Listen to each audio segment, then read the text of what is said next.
तुझी सेवा करीन मनोभावे वो, माझे मन गोविंदी रंगले वो, नवसिये नवसिये माझे नवसिये वो, पंढरीचे दैवते विठ्ठले वो, बाप रखुमा देवी वरू विठ्ठले वो, चित्त चैतन्य चोरून नेले वो, नवसिये नवसिये माझे नवसिये वो, पंढरीचे दैवते विठ्ठले वो, पांडुरंगा करू प्रथम नमन,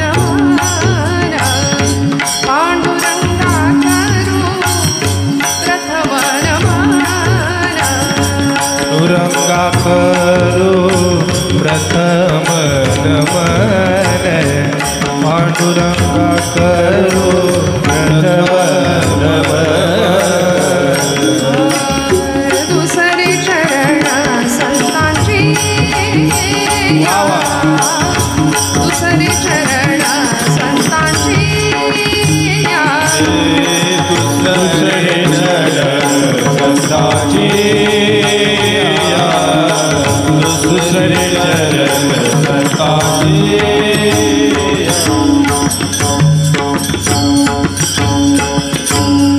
पांडुरंगा करू प्रथम नमन दुसरे चरण संतांची, त्यांच्या कृपादाने कथेचा विस्तारू बाबाजी सद्गुरु दास तुका. ओम नमो ज्ञानेश्वरा करुणा करा दयाळा, तुमचा अनुग्रह लाधलो पावन झालो चराचरी, मस्तक हे पायावरी आवार करी संतांच्या, ब्रह्मानंदं परमसुखदं केवलं ज्ञानमूर्तिं, द्वंद्वातीतं गगनसदृशं तत्त्वमस्यादिलक्ष्यं, एकं नित्यं विमलमचलं सर्वधी साक्षिभूतं, भावातीतं त्रिगुणरहितं सद्गुरुं तं नमामि, समचरणसरोजं सान्द्रनीलाम्बुदाभं,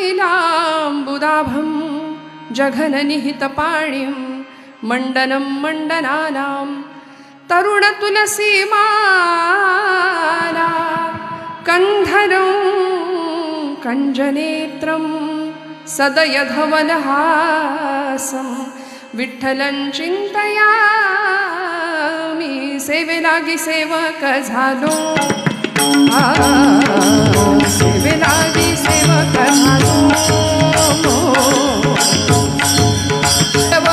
झालो, सेवेलागी सेवक झालो, सेवेलागी सेवक झालो, सेवेलागी सेवक झालो, सेवेलागी सेवक झालो, सेवेलागी सेवक झालो, तुमच्या लागलो निज चरणा, तुमच्या लागलो वा वा. निज चरणा, हो स्वामी तुकया देवा, यावरी न करावा वेळ, तुमच्या लागलो निज चरणा, तुमच्या लागलो निज चरणा, आहो स्वामी तुकया देवा, यावरी न कराचा देहा.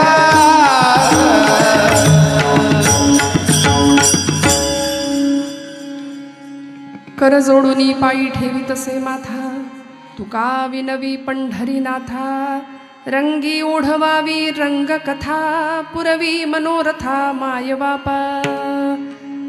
तुम्ही श्रोते महेशाची मूर्ती, मी दुबळा अर्चितसे भक्ती, बोल जरी गंगावती तरी स्वीकाराल की विठाल विठाल.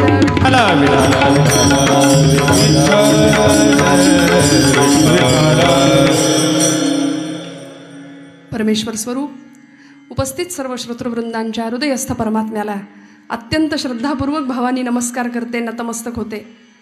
प्रत्येकाच्या हृदयस्थ असलेला पांडुरंग तुम्हाला आम्हाला सगळ्यांना इथं घेऊन आलाय आणि ही खऱ्या अर्थी ज्ञानगंगा माझ्या समोर आहे श्रोत्यांच्या रूपामध्ये. प्रत्येकाच्या हृदयस्थ पांडुरंगाला नमस्कार करते. सेवेसाठी उपस्थित असलेली सर्व गुणीजन गायक वादक मंडळी, या लेकरांसाठी एकदा टाळ्या वाजवा जोरदार.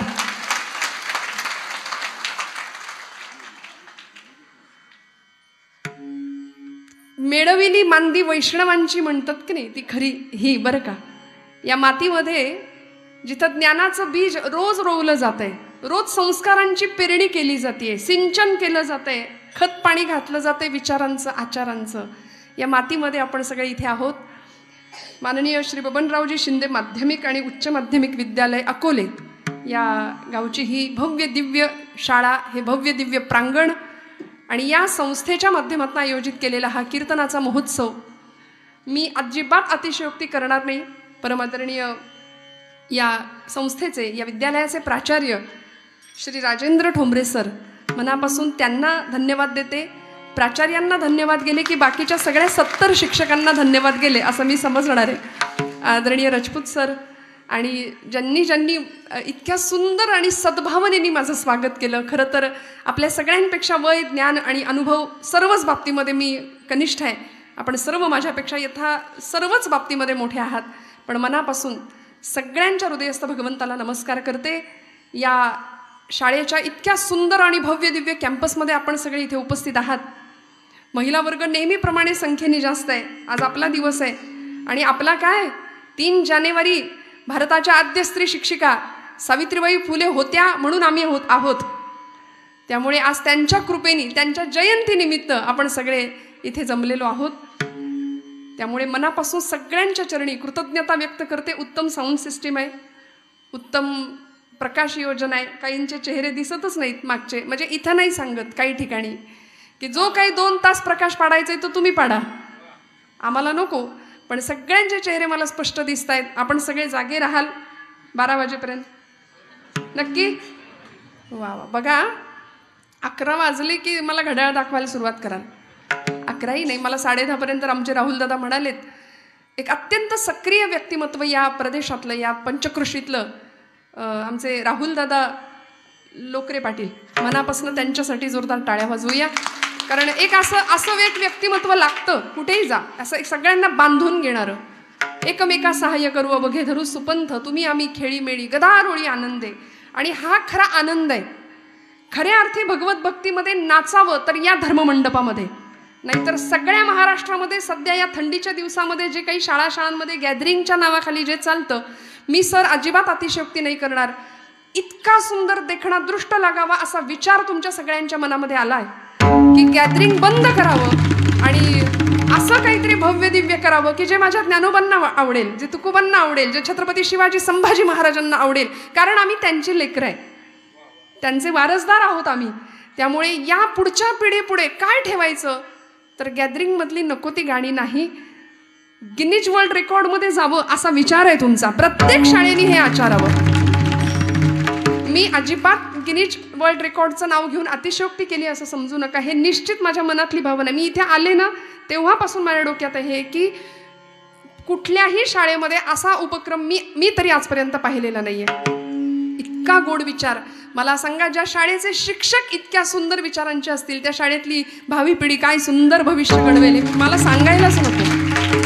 पंचक्रोशीतली इतकी सगळा हा देखणा उत्सव माझ्या भाग्याने आज माझ्या वाट्याला आला आहे आणि याचं सगळं श्रेय आमच्या आसाराम दादांना देऊया, ठोंबरे सरांना देऊया.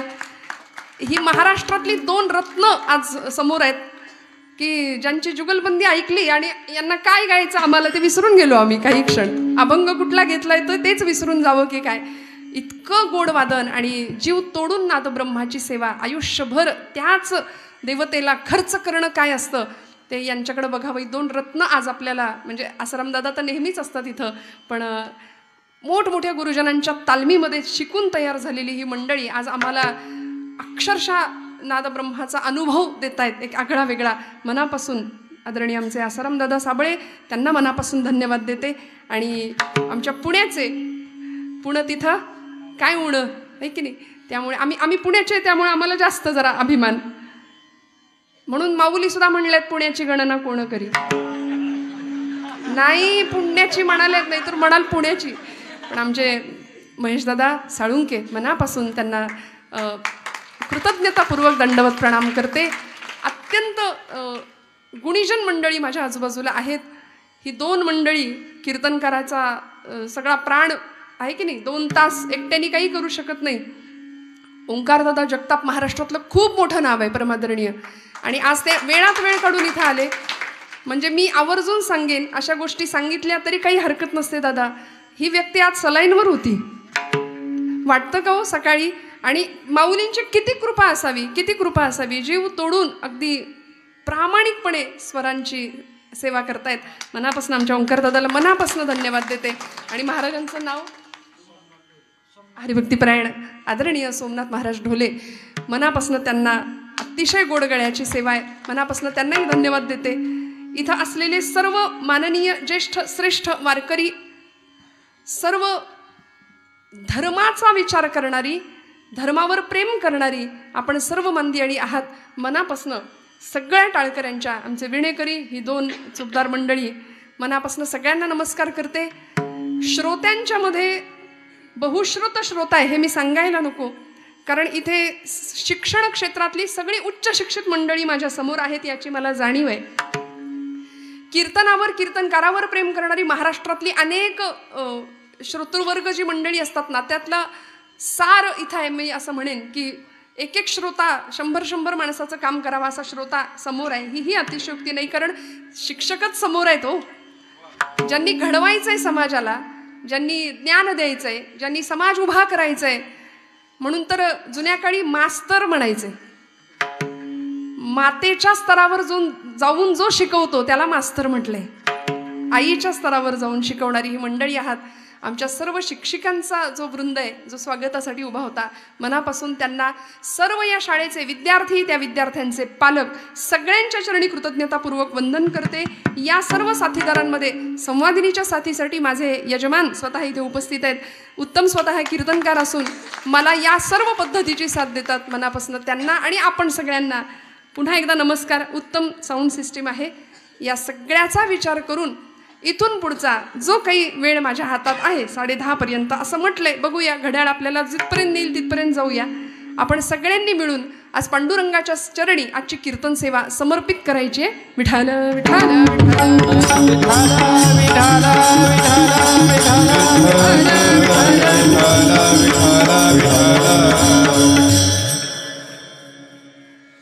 तुझी सेवा करीन मनोभावे वो, माझे मन गोविंदी रंगले वो.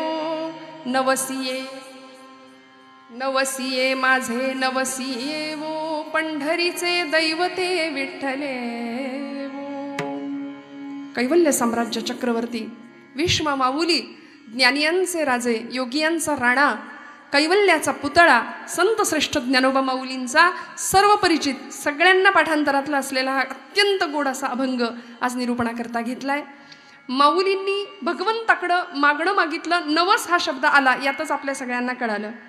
नवस हा शब्द तुम्हाला मला अपरिचित नाहीये, सगळ्यांच्या माहितीतला शब्द आहे. नवस, कौल लावणं कोकणाच्या भाषेमध्ये म्हणतात बघा, कौल लावणं, काहीतरी मागायचं देवाला. माऊलींनी गोड मागणं या निमित्ताने मागितलंय. आणि मागणं कसं मागावं, काय मागावं, या भगवत भक्तांच्यासाठी, देशभक्तांच्यासाठी, हरिभक्तांच्यासाठी माऊलींनी एक सुंदर वस्तुपाठ या अभंगामध्ये घालून दिलाय. आणि असा हा अभंग आज निरूपणाला घेताना मला मुद्दाम सांगावंसं वाटतं की ज्यांच्या निमित्ताने आणि ज्या व्यक्तिमत्वासाठी आपण इथे आहोत, हे निमित्त 3 जानेवारीचं आहे ना सर. 3 जानेवारी क्रांतीज्योती ज्ञानज्योती सावित्रीबाई फुले यांच्या जयंतीच्या निमित्ताने आज आपण हा उत्सव आयोजित केलाय, होऊ घातलाय. मी मगाशी एक वाक्य म्हणाले की त्या नसत्या तर इथे अधिकारवाणीनी आणि पूर्ण स्वतंत्रपणे मी बोलू शकले नसते. मी फार लांबचं उदाहरण नाही देणार.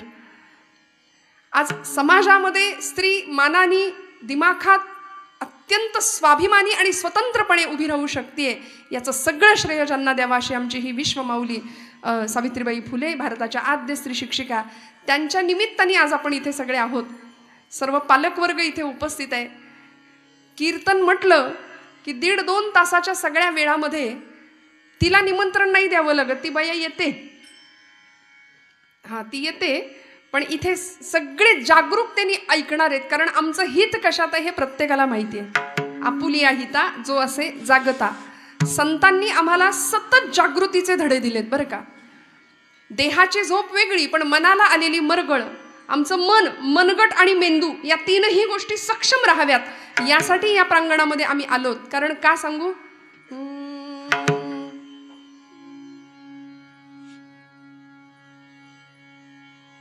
इथे मोलना दामाचे, मोती होतील घामाचे, सरस्वतीच्या प्रेमाचे प्रतिकरम्य शुभंकर हे, सत्यशिवाहून सुंदर हे, सत्यशिवाहून सुंदर हे, सत्यशिवाहून. आपण कुठल्या मातीत बसलोय याला जास्त महत्त्व आहे. मला खूप आज आनंद झालाय आपल्या सगळ्यांना बघून की असा श्रोता बहुविध बहुगुणी सर्व थरातला आणि सर्व वयोगटातला मिळणं हे कीर्तनकाराचं भाग्य आहे. विठ्ठल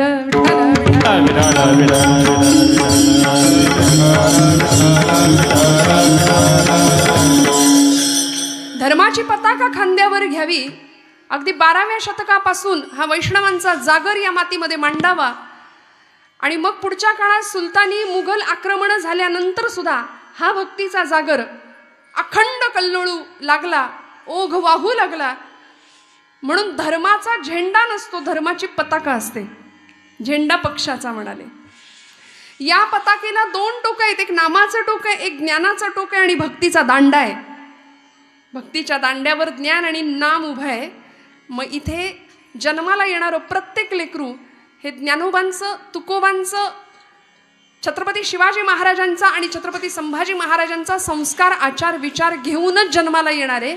कारण इथल्या महाराष्ट्रातल्या मातीच्या प्रत्येक तरुणाचा ब्लड ग्रुप जर आपण चेक केला तर मी नेहमी सांगते, WBC RBC काउंट जसं आपण करतो ना, तांबड्या पेशी, लाल पेशी, त्याचबरोबर इथल्या प्रत्येकाच्या रक्तामध्ये ज्ञानोबा आहेत, तुकोबा आहेत, छत्रपती शिवाजी आहेत आणि छत्रपती संभाजी आहेत. आम्ही भाग्यवान आहोत की त्यांच्या महाराष्ट्रात आम्ही आहोत. आम्ही भाग्यवान आहोत या संतांच्या मांदियाळीमध्ये आम्ही आहोत. आणि माझ्या परम भाग्याने आपल्या सगळ्यांचं मी आज दर्शन घेतेय. ज्ञानोबांनी सेवा हा शब्द वापरलाय श्रोते हो. का करायची सेवा, कशा करता करायची सेवा. ज्या माऊलींनी अखंड आयुष्य, अवघं आयुष्य समाजाचे निंदा, अपमान, छळ सगळं सहन केलं. रस्त्यातनं निघाल्या की लोक असे दगड चिखलाचे गोळे फेकायचे. ज्ञानदानाचं पवित्र कार्य करायला जाताना हातामध्ये एक पिशवी असायची. त्या पिशवीमध्ये एक जास्तीची साडी घेतलेली असायची. घरापासून शाळेत जाईपर्यंत कुणी सांगितलं होतं एवढा त्रास सहन करायला, पण तो केला तुमच्या माझ्यासाठी. घरापासून शाळेपर्यंत जाईपर्यंत सगळी साडी चिखलानं माखलेली असायची. सगळी साडी खराब झालेली असायची. तिथं जाऊन ती साडी बदलायची. म्हणून शिक्षक वर्ग किंवा भारतातला सगळ्यात मोठा कणा आहे, मी म्हणते तो सोन्याचा खांब आहे तुमच्या माझ्यासाठी, ही सगळी शिक्षक मंडळी. शाळेमध्ये जाऊन ज्ञानदानाचं उत्तम कार्य करायचं, पुन्हा ती पहिली मळकी साडी नेसायची आणि पुन्हा घरी यायचं. पुन्हा येताना तोच अनुभव. लोक दगड चिखलाचे शेण गोळे फेकायचे. ते घरी घाबरून घरी बसले असते ना आमच्या ज्ञानज्योती, क्रांतीज्योती सावित्रीबाई फुले. म्हणून एका कवीने फार सुंदर सांगितलंय, मागास आजना आहे भारतीय महिला जगती. घेतला पतीचा विचार. ज्योतिबा फुलेंनी सांगावं, लेखणी हातात घे, शिक्षण घे आणि मुलींना शिक्षण द्यायला सुरुवात कर. सद्विचार ऐकुनी पतीचा, घेऊनी लेखणी हाती. स्त्री शिक्षण देण्यासाठी कटिबद्ध जाहरी मगती. परिणाम निंदेचे वादळ उठले, जे उठले तसेच शमले. जे निंदक तेही झुकले, सावित्री आणिक ज्योती घ्या प्रणाम कोटी कोटी. सावित्री आणिक ज्योती घ्या प्रणाम कोटी कोटी. मागास आसना आहे भारतीय महिला जगती. सद्विचार ऐकुनी पतीचा, घेऊनी लेखणी हाती. स्त्री शिक्षण देण्यासाठी कटिबद्ध जाहली मगती. निंदेचे वादळ उठले, जे उठले तसेच शमले. जे निंदक तेही झुकले, सावित्री आणिक ज्योती घ्या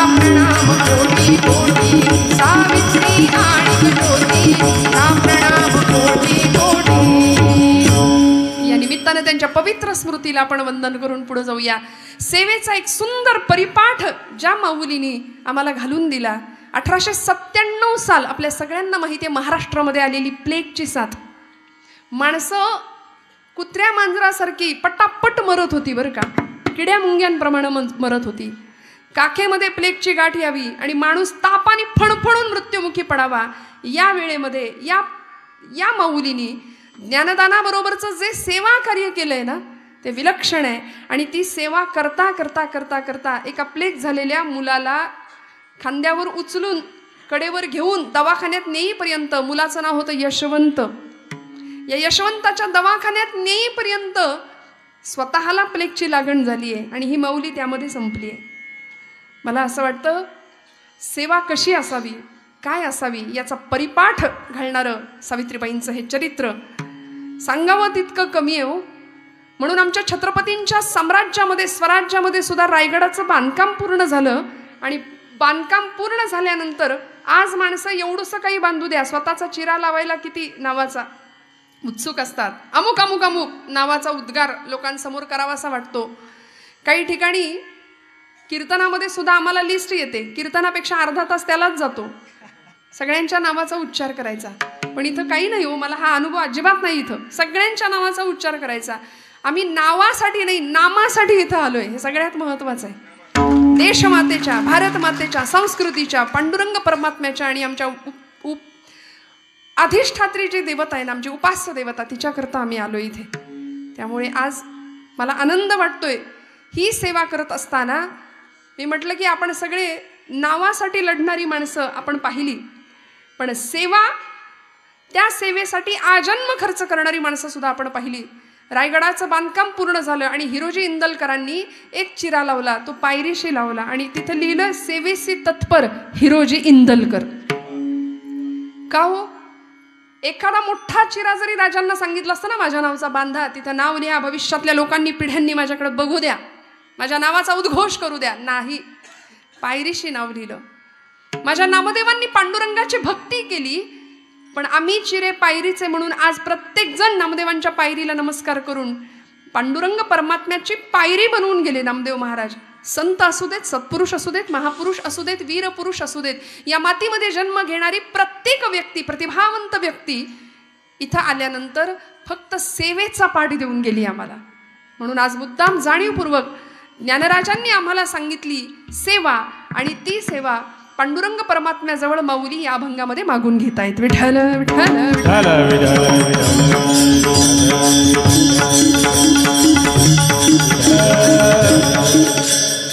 तुझी सेवा करीन मनोभावे. 12व्या शतकापासून ज्ञानोबांनी जो भक्तीचा जागर मांडलाय की नाही, त्या जागरामध्ये पुढच्या काळामध्ये नामदेव महाराज आले. नामदेवांनी ज्ञानाचा, भक्तीचा प्रसार प्रचार इतका केला की ते नाम पांडुरंगाला भेटायला जावं, वडिलांनी सांगावं, नाम्या पांडुरंगाला माझा नैवेद्य अर्पण कर, आजच्या दिवशी तू काम कर माझं नैवेद्याचं. परमात्मा म्हणायचे, नामदेव महाराज म्हणायचे, बाबा मी एवढूसा लेख कसा जाऊ पांडुरंगाकडे, जा म्हणायले. आणि लक्षात ठेव, पांडुरंग देव जेवल्याशिवाय तू जेवायचं नाही, हा 5 वर्षाच्या लेकराला दिलेला उपदेश होता. देव जेवल्याशिवाय आपण जेवायचं नाही. नामदेव महाराज म्हणाले, हो बाबा. दामाशेटी निघून गेले. दुसऱ्या दिवशी पहाटेच्या वेळी नामदेव महाराजांनी उठावं, सकाळी सकाळी आईच्या मागे टुमणं लावावं, आई लवकर जेवायला तयार कर, लवकर जेवायला तयार कर, मला पांडुरंगाला नैवेद्य अर्पण करायचंय. घेतलं भोजनाचं ताट, निघाले दुडू दुडू दुडू धावत रावळात. माध्यान्नीची वेळ, सकाळी उठल्यामुळे स्वतःला भूक लागलेली, आणि राऊळामध्ये पोहोचल्यानंतर असं मंडल केलं, ताट ठेवलं, पाणी फिरवलं आणि पांडुरंगाला म्हणले, करा सुरुवात. एवढ्याशा अर्जवानी देव जेवणार आहे का हो? आमच्या घरातलं 5 वर्षाचं लेकरू आठवून बघा, एवढंसं अर्जव केल्यानंतर देव जेवेल का? तुमच्याकडून कधी जेवलाय? आपल्याकडून पांडुरंग कधी जेवलाय का? नाही. नामदेवांकडून जेवले, कारण नामदेव महाराज रडले, पांडुरंगासाठी रडले. आम्ही रडत नाही, आम्ही आमच्या लेकरा बाळांसाठी रडू, आम्ही आमच्या प्रपंचासाठी रडू. सावरकर ब्रायटनच्या समुद्र किनाऱ्यावर हिंद मातेसाठी, मातृभूमीच्या मुक्ततेसाठी रडले. महात्मा ज्योतिबा फुले, सावित्रीबाई फुले रडल्या. जिजामाऊली 350-400 वर्षाचा गुलामीचा अंधकार पाहिला आणि मनामध्ये विचार आला की हे कोण सगळं दूर करेल. म्हणून आई जगदंबेकडे साकडं घातलं की मला असा पुत्र दे. रडल्या का? माझ्या लोकांचा उद्धार व्हावा. मग ती देशभक्ती असू दे, देवभक्ती, दोन्हीकडे आर्तता लागेल. नामदेव महाराजांनी पांडुरंगाला सांगितलं, देवा आता जर जेवला नाहीस ना तर घरातलं लाकूड आणीन म्हणले, चुलीतलं. आपली आई जे आपल्याला करते ना ते सगळं तिथं चाललं होतं. बऱ्या बोलानं जेव, नाहीतर आई जसं मला मारते तसा मार देईन म्हणले. शाणं बाळे की नाही माझं, शाणं बाळे, जेव बरं, जेव बरं, जेव बरं करून पांडुरंगाला जेवायला घालतायत. पांडुरंग हले ना, बोले ना.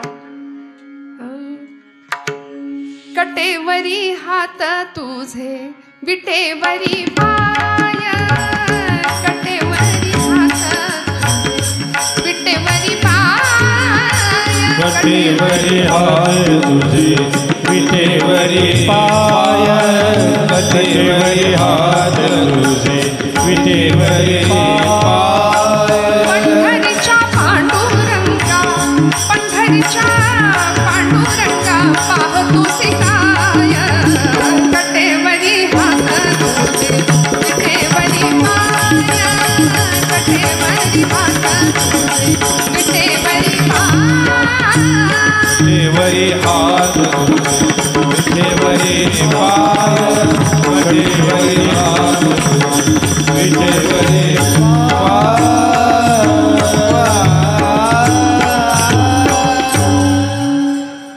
भगवंता जेव की रे बाबा, किती वेळ झाला बघ बरं. मी एवढासा लेकरू आलोय आज तुझ्यासाठी, हा? आणि चवण्या ढवण्या लावलेस वय, नखरे करतोस वय, जेव. परमात्मा हलेना बोलेना. आणि एक क्षण असा आला, 5 वर्षाचं लेकरू आहे, अलौकिक सिद्धी मिळवली 5व्या वर्षी.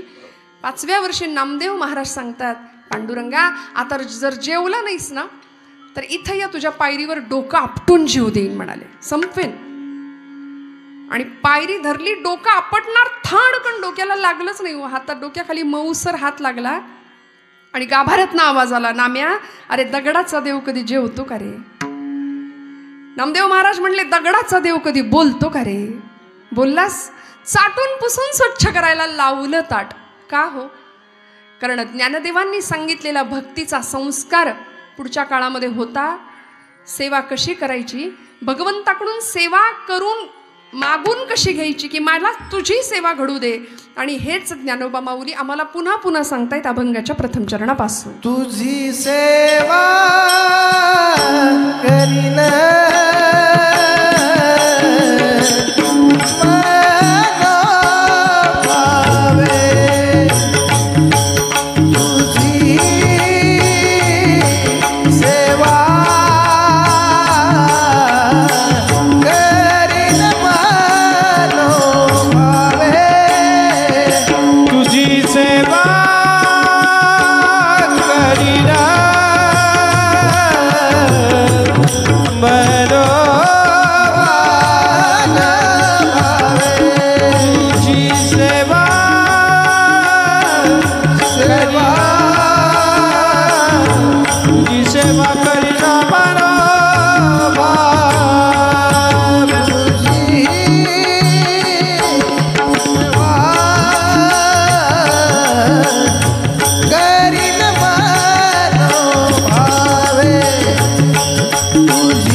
तुझी सेवा करीन मनोभावे, माझे मन गोविंदी रंगले.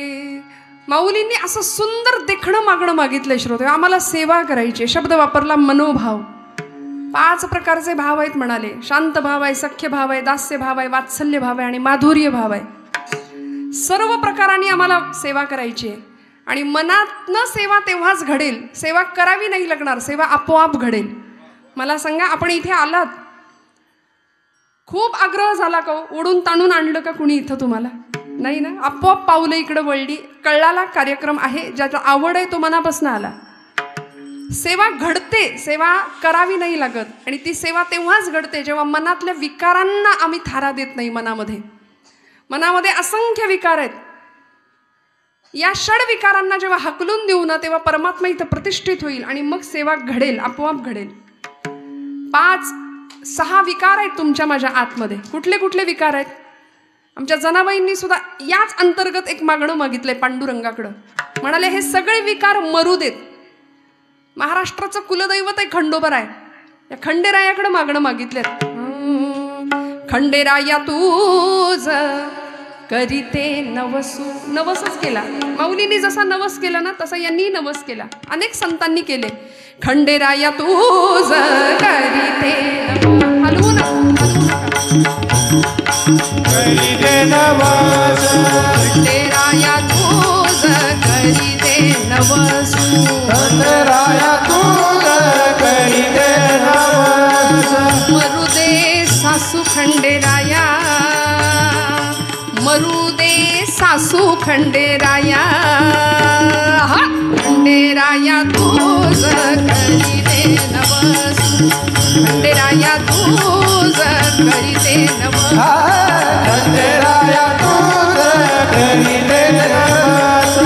खंडेराया तूज करीते नवसू. सासू मेल्यावरी तुटेन आसरा. सासू मेल्यावरी तुटेन आसरा. आता मरुदे सासरा खंडेराया. बया मरुदे सासरा खंडेराया. खंडेराया तूज करीते नवसू.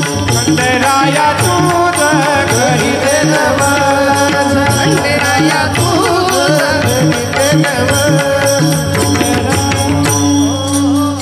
सासरा मेल्यावरी होईल आनंद. महिला वर्गाला इतका आनंद झाला. बाई बाई बाई, आमच्या मनातलंच गाणं काढलं जनाबाईंनी. सासू मरू दे, सासरा मरू दे, नणंद मरू दे. आता मरू दे नणंद खंडेराया. बया मरू दे नणंद खंडेराया. खंडेराया तूज करीते नवसू. खंडेराया तूज करीते नवसू. खंडेराया तूज करीते नवसू. खंडेराया तूज करीते नवसू.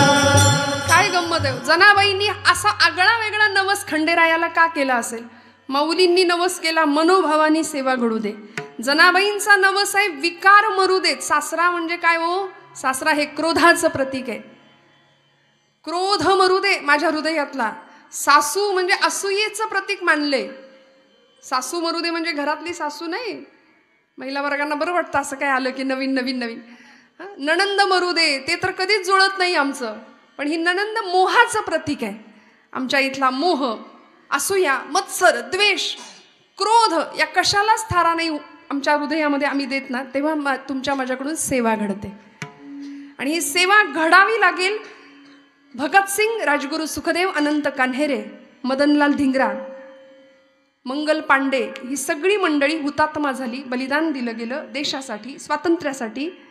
भगतसिंग अगदी ऐन तारुण्यामध्ये, फासावर जाण्याचं वय नव्हतं, हातामध्ये भगवद्गीता होती शेवटच्या क्षणाला. त्या फाशीच्या तख्ताचं चुंबन घ्यावं. आम्ही अमर हुतात्मे त्यांना म्हणतो. आज दुर्दैवानी आमच्या समोरचे आदर्श बदलले. भगतसिंग अगदी 23 वर्षाचं, 22-23 वर्षाचं वय आहे. इंद्रायणी भीमेच्या काठावर मरणाला, मृत्यूला निधड्या छातीने सामोरा जाणारा या देशाचा युवराज छत्रपती संभाजीराजे. इंचावर औरंगजेबाने तुकडे केले होते देहाचे. 40 दिवस अतोनात हाल केले, अतोनात. झाडाला रंधे लावतात ना तसं देहाला कातडी सोलली होती, कोशिंबिरीसाठी काकडी सोलतात तशी. भयानक मरणप्राय यातना सहन केल्या. तो औरंगजेब म्हणत होता, बाकीची मंडळी म्हणत होती, अबे इसके हा में हा मिलाओ बाद में भाग जाना. पण 32 वर्षाचे आमचे छत्रपती संभाजी महाराज नाही हो, नाही. ब्रीद घेतलं होतं. समर्थ रामदास स्वामींनी सांगितलंय ना, शिवरायांचे कैसे बोलणे, शिवरायांचे कैसे चालणे, शिवरायांचे सलगी देणे कैसे असे. एवढंच नाही, याहून करावे विशेष तरीच म्हणवावे पुरुष. याच्यापेक्षा काही वेगळं करता आलं तर आज तुम्ही करा. म्हणून मनातल्या मनात अखंड मुखातनं शब्द येत होता, जगदंब जगदंब जगदंब. डोळ्याला औरंगजेब नजर देऊ शकत नव्हता, इतके विलक्षण करारी डोळे होते त्या परिस्थितीमध्ये संभाजीराजांचे. पण ते डोळे सहन होईना, जगदंबचा उच्चार सहन होईना, म्हणून जीभ छाटावी. एखाद्या हशमाला लाल बुंद साळ्या करून तापवून त्या डोळ्यामध्ये घुसवून डोळ्यांची राख करावीशी असं सांगावं. आणि त्याही परिस्थितीमध्ये शांत असा कनातीला कान लावून बसायचा औरंगजेब. आता विवळेल हा, मग विवळेल, ऐक आ आ असा उच्चार करेल आणि मी ऐकेन, त्याच्यासाठी असा तरसलेला असायचा. पण नाही हो, सेवेचं व्रत हातात घेतलं, छत्रपतींचा वारसा हातामध्ये घेतला. 40 दिवस मरणप्राय यातना दिल्या आणि मग इंद्रायणी भीमेच्या काठाला आमच्या वडूजवळ आणलं. इंचावर पायाकडून तुकडे करायला सुरुवात केली. आपण हे ऐकू शकतो, फक्त ऐकताना आम्हाला त्रास होतो, बोलताना त्रास होतो, ऐकताना आपल्याला त्रास होतो. प्रत्यक्षात काय झालं असेल. आणि त्या छत्रपतींच्या महाराष्ट्रामध्ये जी व्यक्ती धर्मासाठी गेली, जी व्यक्ती धर्मासाठी जगली, धर्म हे एकमेव ब्रीद समोर ठेवलं, या राष्ट्राचं कल्याण एकमेव ब्रीद समोर ठेवलं, त्या राष्ट्रामध्ये आम्ही खुशाल धर्माला बाजूला ठेवतो आणि आचरण करतो. आमच्या हातून सेवा कशी घडेल मला सांगा. ज्या ज्ञानोबांनी असा वारसा आम्हाला दिला विठ्ठल भक्तीचा, सुंदर परंपरा घालून दिली, ज्या छत्रपतींनी त्या भक्तीला शक्तीची जोड देऊन भक्ती शक्तीचा सुरेख संगम या महाराष्ट्रामध्ये आणला. आणि या परिस्थितीमध्ये आज आम्ही घराघरामध्ये धर्मशिक्षण द्यायला विसरलो. छत्रपतींचे वारसदार आम्ही स्वतःला म्हणून घेतो, पण आमच्या घरामध्ये धर्मशिक्षण नाही. मुलीला हातामध्ये बांगडी घालवतलं तर तिला राग येतो कधी कधी. घरामध्ये संध्याकाळ झाली की दिवे लागणीला सगळ्यांनी एकत्र बसलंच पाहिजे, हा परिपाठ आहे तुमच्या माझ्या संस्कृतीचा. सनातन वैदिक धर्मातली आम्ही मंडळी आहोत, परंपरेची.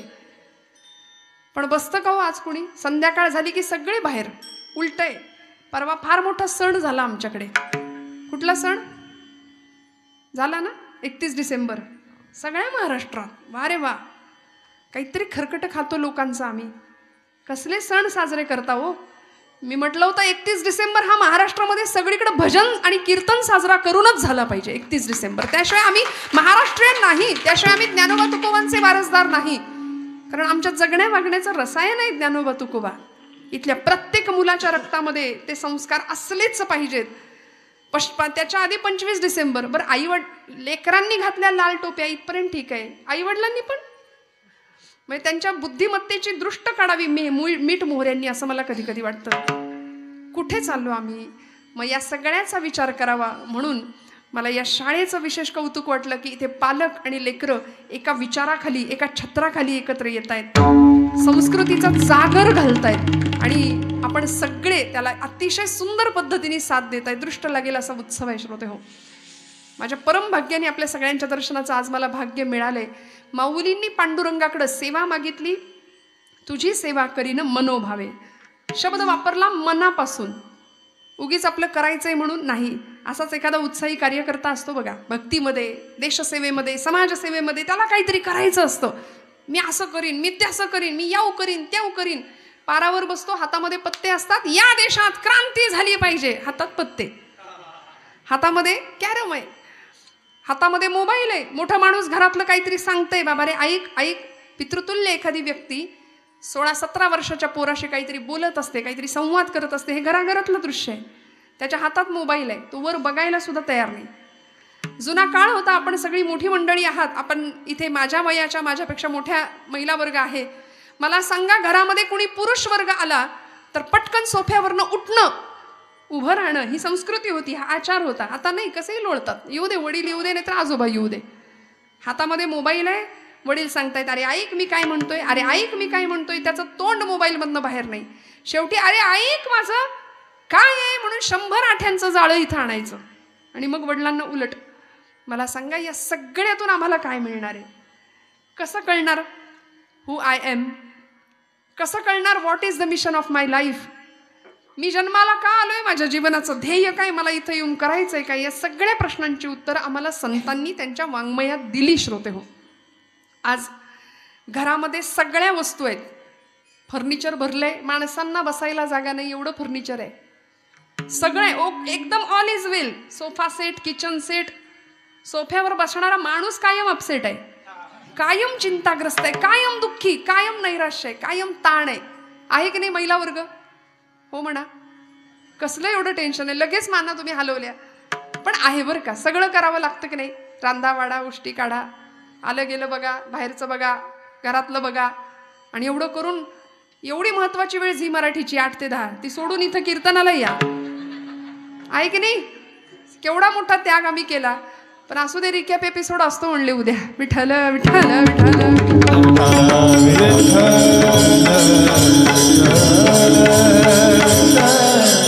त्यामुळे काही काळजी नाही, आम्ही तोही आस्वाद घेतो नाही का. उद्या टीव्हीला डबल एपिसोड असतात की नाही ते. पण तरी सुद्धा महिला वर्गाचं कौतुक या करताय की सेवा कशी करावी हे त्यांना सांगावंच लागत नाही. नाही लागत सांगावं. माऊलींनी सेवा पांडुरंगाची मागून घेतली. आज माझा महिला वर्ग स्वतःचं घरदार सोडून, स्वतःच्या मातापित्यांना मागे टाकून इथे येतो. तुमचा संसार फुलवतात त्या. कुठल्याही प्रकारची तडजोड करायला तयार असतात. मी आताच्या मुलींबद्दल नाही बोलत आहे, मी आताच्या मुलींबद्दल नाही. पण आमच्या 60-70च्या एखाद्या मावशीला विचारा, काडीला काडी जोडून प्रपंच करून दाखवला तिने. कधीच तडजोड नाही, कधी बोटं नाही मोडली. आमच्या वडिलांना नव्हती अक्कल, काही पण बघून दिलंय आणि त्यांनी खडे मोडले नाहीत, कधीच खडे फोडले नाहीत. सगळं स्वीकारलं, सगळं सहन केलं आनंदाने. मला असं वाटतं सेवेचा पाठ या माता वर्गाकडून घ्यावा. म्हणून ज्ञानोबांना सुद्धा जगाने विश्व माऊलीचा दर्जा दिला की नाही. माऊली म्हटलंय. एवढ्याशा 16 वर्षाच्या लेकराला विश्व माऊली म्हणून दर्जा दिला. का हो? मनोभावानी सेवा कशी करायची याचा पाठ संतांनी आम्हाला घालून दिला. त्यांच्या ग्रंथामध्ये तुमच्या माझ्या सगळ्या प्रश्नांची उत्तरं सुद्धा दिली. आम्ही विनाकारण बाकीचे वर्कशॉप करायला जातो. मी ठोंबरे सरांना मनापासून धन्यवाद देईन की आज कीर्तनाच्या माध्यमातून, व्याख्यानांच्या माध्यमातून, अन्य प्रबोधनाच्या उपक्रमाच्या माध्यमातून ही खऱ्या अर्थी कार्यशाळा आहे, मोठी कार्यशाळा आहे, वर्कशॉप आहे. मुलांना घडवण्याचं, मुलांवर संस्कार करण्याचं, शालेय शिक्षणा व्यतिरिक्त काहीतरी वेगळं आम्हाला त्यांना देता यावं, हा उत्तम पाठ तुमच्या सगळ्यांच्या डोक्यात आहे. कारण होतच असं, लॉर्ड मेकॉले नावाचा जो इंग्रजी तत्ववेत्ता भारतामध्ये आला ना इंग्रजांच्या बरोबर, त्यांनी पहिल्यांदा काय बघितलं असेल तर भारतातली शिक्षण व्यवस्था बघितली. म्हणाले, भारताची शिक्षण व्यवस्था इतकी विलक्षण आहे की या भारतावर आम्ही या शिक्षण व्यवस्थेमुळे सत्ता गाजवूच शकत नाही कधी. हे इंग्रजांना कळालं होतं 150 वर्षापूर्वी. त्याच्याही आधी 16व्या शतकापासूनच इंग्रज इकडे यायला लागले होते रिकामी आगबोटी घेऊन.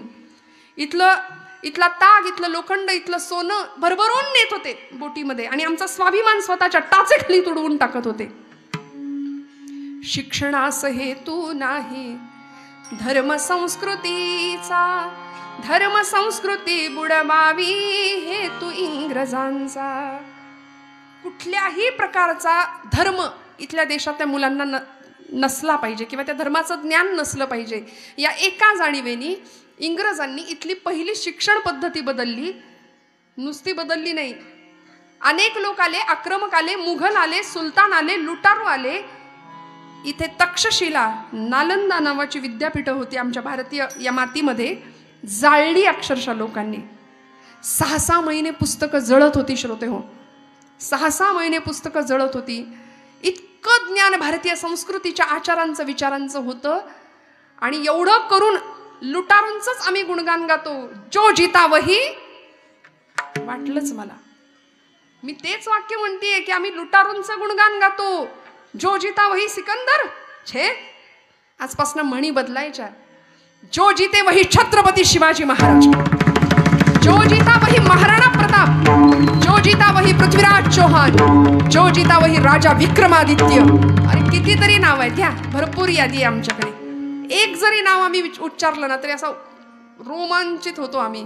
अभिमानाने भरून यावा अशी व्यक्तिमत्व या मातीमध्ये होऊन गेली. आम्ही कशाला फुटक्या लुटेरूंची नावं. आज पण एवढ्या दिवसानंतर सुद्धा ते इतकं डोक्यात पक्क बसलंय ना, जो जीता वही सिकंदर.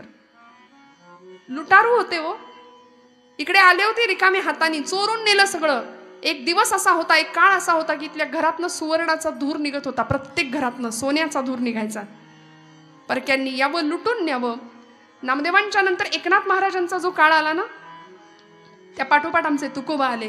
नाथांच्या काळात तर इतकं भीषण भयान वास्तव होतं, सगळीकडून यवनांची आक्रमण होती. 5 पातशाह्यांची निर्मिती महाराष्ट्रात त्याच काळात झाली होती. आणि हे सगळं ऐकायचं सोडून आम्ही कीर्तनामध्ये 2 तासाच्या कीर्तनात जर विनोदाची अपेक्षा करत असू ना, तर आमच्या आयुष्याचा हसू करून घेऊ आम्ही. मला माफ करा. विठ्ठल विठ्ठल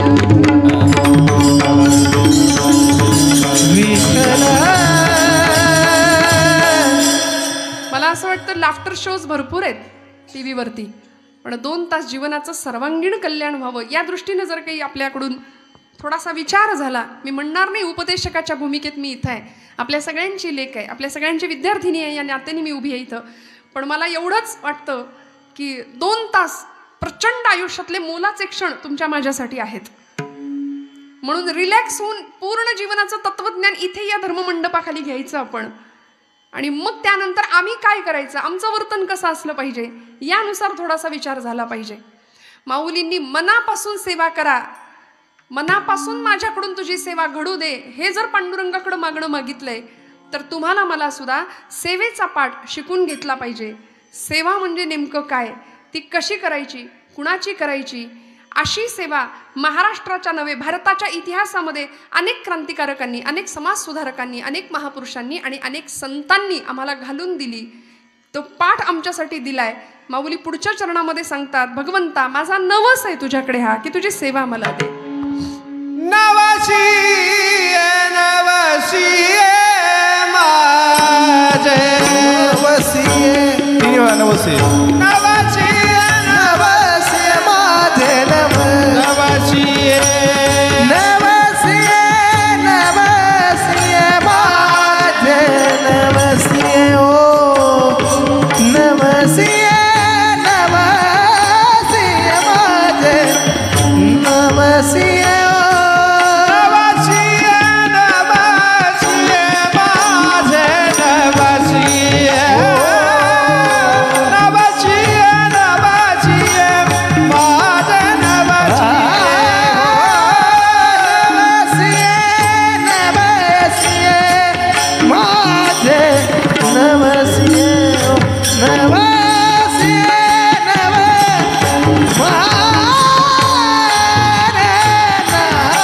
पंढरीचे दैवत विठ्ठल नवसी वो नवसी नवसी माझे नवसी वो नवसी नवसी माझे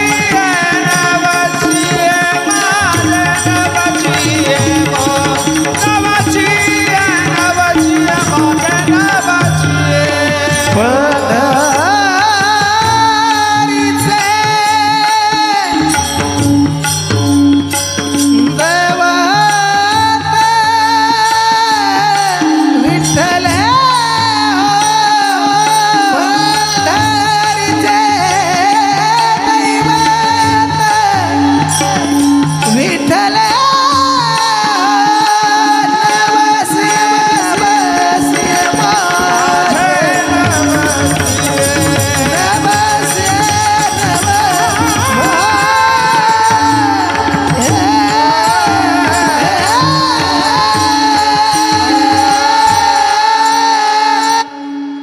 जोरदार या मंडळींसाठी. असा नवस तुम्हाला मला करता येईल का, हा माझा प्रश्न आहे. माऊलींनी सेवा मागितली, आम्ही मेवा मागतो. आमच्या नवसामध्ये काय करतो नवस, ह्याची दान देगा देवा, लाखभर रुपये पगार व्हावा, आणि जमल्यास इन्कम टॅक्स बुडवता यावा, यातूनही सही सलामत सुटलो तरच गुणगायीना आवडी. हे असलं दळभद्री आमचं मागणं आहे भगवंताकडे. सेवा मागून घ्यावी. मला असं वाटतं सावरकरांना काय कमी होतं. बॅरिस्टर झाले होते, लंडनला गेले होते, उच्च पदवीधर झाले, उच्च शिक्षण घेऊन आले, पण तिथल्या विद्यापीठांनी सांगितलं की ही जी पदवी आहे ना तुमची बॅरिस्टर, ही आम्हाला देऊन टाका परत. म्हणाले आम्ही तुम्हाला पदवी देतो, पण म्हणाले भारतासाठी हे जे काही तुमचे प्रयत्न चालू आहेत ना ते सोडून द्या. भारताच्या मुक्ततेसाठी जे प्रयत्न चाललेत किंवा भारताचं पारतंत्र्य मान्य करा आणि आम्ही कायमस्वरूपी भारतामध्ये सत्ताधीश राहू, तरच ही पदवी तुम्हाला मिळेल. सावरकरांनी अशी कागदाची ती गुंडाळी केली, नवे फाडून टाकलं, तोंडावर फेकलं, म्हणले चाल आईला विकून तुझ्याकडून पदवी घेऊ काय रे. माझी आई आजारी आहे आत्ता, माझी मातृभूमी पारतंत्र्यात आहे आणि आईला आजारी ठेवून मी हे भोग सुखाचे भोगणार नाही, हे त्या महापुरुषांना माहिती होतं. म्हणून ब्रायटनच्या समुद्र किनाऱ्यावरती ढळ ढळ ढळ ढळ आसवं गळत होती आणि आई मातृभूमीची आठवण येत होती. मला कधी कधी प्रश्न पडतो, छत्रपती शिवाजी महाराजांचा सुपुत्र छत्रपती संभाजी महाराज, एकदम रेडीमेड स्वराज्य होतं हातात, राज्याभिषेक झाला होता, उत्तम राहता आलं असतं की नाही, सुखोपभोग घेता आला असता की नाही, कशाला आयुष्याचं बलिदान द्यायचं. सावरकर पदवी होती हातात, कुठंतरी 10, 12, 15, 20 एकर जमीन घेता आली असती, मस्त फ्लॅट्स घेता आले असते, उत्तम जगता आलं असतं, चौपाटीवर जाऊन भेळपुरी खाता आली असती, उत्तम आयुष्य मजा मारता आली असती. पण नाही हो, जगाचा तो भार आपुल्या शिरावर ऐसे थोडे तर वाटो द्या हो. सेवेचं मोल या मंडळींनी जाणलं आणि आयुष्यभर जपलं. श्रोते हो, आयुष्यभर जपलं. त्यामुळे बसले ब्रायटनच्या समुद्र किनाऱ्यावर आणि त्या मातृभूमीला सांगत होते, नेमजसीने परत मातृभूमीला सागरा प्राण तळमळला तळमळला सागरा. नेमजसीने परत मातृभूमीला सागरा प्राण तळमळला तळमळला सागरा. भूमातेच्या चरणतला तुझ. हलवू नका दादा, हलवू नका, बरं आहे कमीच राहू द्या आवाज. भूमा हे समुद्रा, माझ्या आईचे पाय धुताना मी तुला पाहिलंय. बघा तुम्ही आमची भारत माता, तीनही बाजूनी समुद्र पाय धुतोय, तिचं चरण प्रक्षालन करतोय. तू माझ्याकडे फेसाळलेल्या लाटा दाखवून खदखद हास्य करू नको. म्हणाले या फेन मिशे हससी निर्दया कैसा. माझ्या भारत मातेचा सुपुत्र होता, आमचा पूर्वज होता अगस्ती नावाचा ऋषी, त्यांनी एका आचमनात तुला प्राशन करून टाकलं होतं. तू जर असा वागलास ना तर म्हणाले मी त्या ऋषीला सांगेन आणि तुला एका घोटात पिऊन टाकायला सांगेन. स्वतःच्या संस्कृतीचा, सनातनी परंपरेचा, विचारांचा किती अभिमान असावा माणसाला, तेव्हा सेवा घडते देशमातेची आणि भगवंताची. बरं का, इकडे आम्हाला अभिमान नाही. इंग्रज मानसिक शांततेसाठी भारतीयांकडे येत आहेत. बघा तुम्ही, त्यांना म्हणता सुद्धा येत नाही हरे राम हरे कृष्ण. ते बघा किती चाललंय त्यांचं. वेड्यासारखी मंडळी भक्तीमध्ये रममाण झाली, तासन तास भजनानंदीत तल्लीन होतात आणि आमची पोरं वराती समोर नाचणाऱ्यांच्या टोळ्या होत आहेत गावागावामध्ये. म्हणजे त्यांना बोलवणार आता प्रत्येक वेळी. ही परिस्थिती आहे, भीषण भीषण परिस्थिती आहे. थोडंसं जागं होऊया. घराघरामध्ये धर्मशिक्षणाची गरज आहे. हे धर्मशिक्षण नाही दिलं ना तर देहाचे 35 तुकडे व्हायला वेळ नाही लागत. मागचा इतिहास आठवा. लव जिहाद सारखा प्रचंड भीषण गंभीर प्रश्न समाजामध्ये आमच्या आजूबाजूला फार छुप्या पद्धतीने चालू आहे. खूप सावध आणि खूप जागरूकतेने जीवनाकडे या दृष्टिकोनाकडे पाहण्याची गरज आहे. श्रोते हो, आम्हाला का बरं यांनी सेवा केली, काय मिळालं. नवस आम्हाला सुद्धा असा करता यावा भगवंताकडं.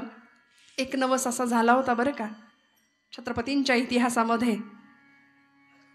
आई जगदंबेनी मागितलं होतं. आई जगदंबेची मातृस्वरूपातली देवता, सकल सौभाग्य संपन्न वज्रचुडे मंडित आऊसाहेब जिजाऊ माता, महाराष्ट्राची राजमाता, आपल्या अनेक वर्षांचा राजकारणाचा अनुभव पोराच्या मनावरती बिंबवला आणि 5 वर्षाच्या डोळ्यात स्वराज्याचं स्वप्न बघितलं होतं की माझ्या राजा इथं राखेचे डोंगर साचलेत, माणसं परागंदा झाली आहेत, देशोधडीला गेली आहेत, आपल्याच घरात घुसून आपल्याच आपल्याच बायकांची अब्रू लुटताना डोळ्या देखत बघण्यापलीकडे इलाज उरला नाही, इतकी भीषण परिस्थिती निर्माण झाली आहे माझ्या राजा. हे सगळं बदलशील का रे? हे सगळं दूर करशील का तू? 5 वर्षाच्या लेकरांनी सांगावं, हो आई, तुझा आशीर्वाद आणि श्रींची इच्छा असेल तर हे राज्य होईल, ही काळ्या दगडावरची रेष आहे. शपथ व्हावी 16व्या वर्षी. 12, 14, 16 ही 5वी, 6वी, 7वीतली पोरं आहेत आपल्या घरातली. हे वय नाहीये शपथा घेण्याचं आणि स्वराज जीवनाचं ध्येय ठरवण्याचं. पण संस्कार विलक्षण होते हो. रक्त असं सळसळून उठलं आणि 16व्या वर्षी रोहिडेश्वरावर त्या रायरेश्वराच्या समोर 150 मावळ्यांच्या धारोष्ण रक्ताचा अभिषेक झाला आणि स्वराज्याची शपथ झाली. अनेक क्रूर कर्मा पठाण आले, अफजल खानाला, शाहिस्ते खानाला, पुरंदरचा तह झाला, आग्र्याची कैद झाली, अनेक प्रकारे स्वराज्याला त्रास देण्याचा प्रयत्न झाला, पण सगळ्यांना पुरून उरले माझे राजे. 6 जून 1674चा दिवस आठवा. रायगडावर 32 मण सोन्याचं सिंहासन सजलं. आपल्याला राज्याभिषेकाची तारीख विचारली तर माहिती नसते. बऱ्याचदा होतं असं. परवाचा मेसेज वाचला, अमेरिकेमध्ये टेक्सास नावाचं शहर, त्यामध्ये 10,000 पोरं एका वेळी गीता पठणाला बसली होती, एका वेळी. आणि आमच्या घरामध्ये आमच्या मुलाचा हरिपाठ पाठ असावा, भगवद्गीतेतला एखादा तरी श्लोक त्याला यावा, हे आम्हाला कसं वाटत नाही बघा ना. याचा विचार तुमच्या माझ्याकडून व्हावा. रायगडावर 32 मण सोन्याचं सिंहासन सजलं आणि महाराष्ट्रातला खरा अरुणोदय, 350-400 वर्षाचा गुलामीचा अंधार दूर झाला आणि अरुणोदय झाला. लोकांनी पाहिला. इंग्रज आले, पोर्तुगीज आले, डच आले, फ्रेंच आले, खुरमांडी घालून बसायचे. सुटाबुटातला वेश त्यांना बसता येत नव्हतं. झुकल्या वाकल्या गर्विष्ठ माना या शिवमंदिरी. नमस्कार करावा राजांच्या सिंहासनाकडे, दिमाखानी पाहावं. मुजरे झडले आणि अरुणोदय पाहिला महाराष्ट्राच्या इतिहासाने. शतकांच्या यज्ञातून उठली एक केशरी ज्वाला, 10 दिशांच्या हृदयामधुनी अरुणोदय झाला, अरुणोदय झाला, अरुणोदय झाला.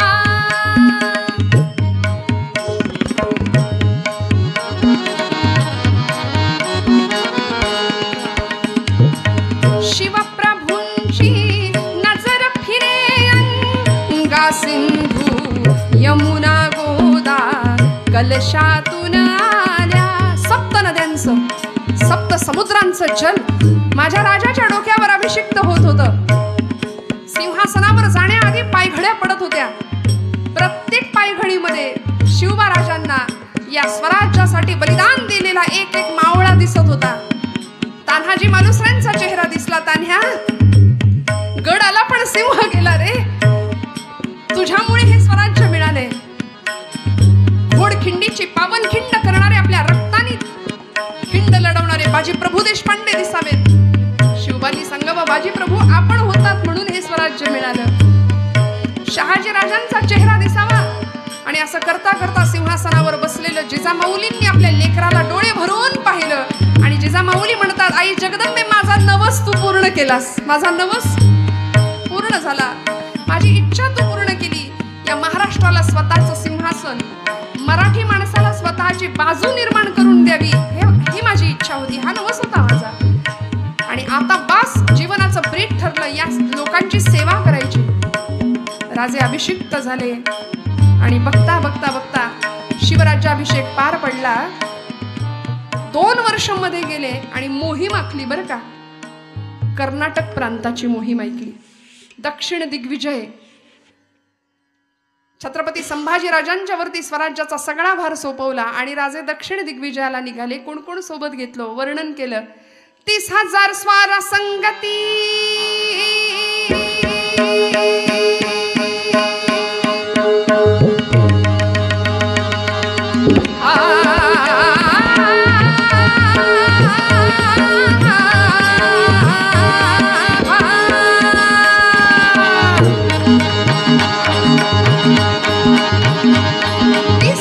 स्वार संगती, 30,000 स्वार संगती.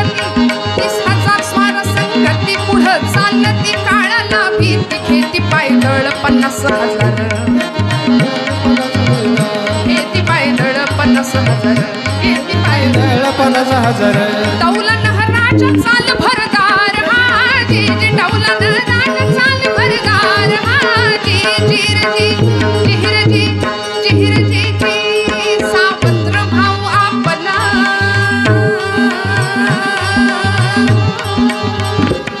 सावत्र भाऊ आपला भेटूया त्याला बघूया काय हाल हवाल तिथली शिवाची प्रकृती तिकडं वळली धन्य कन्नड भूमी झाली हजी धन्य तेलंग भूमी झाली हजी जिरजी जिरजी जिरजी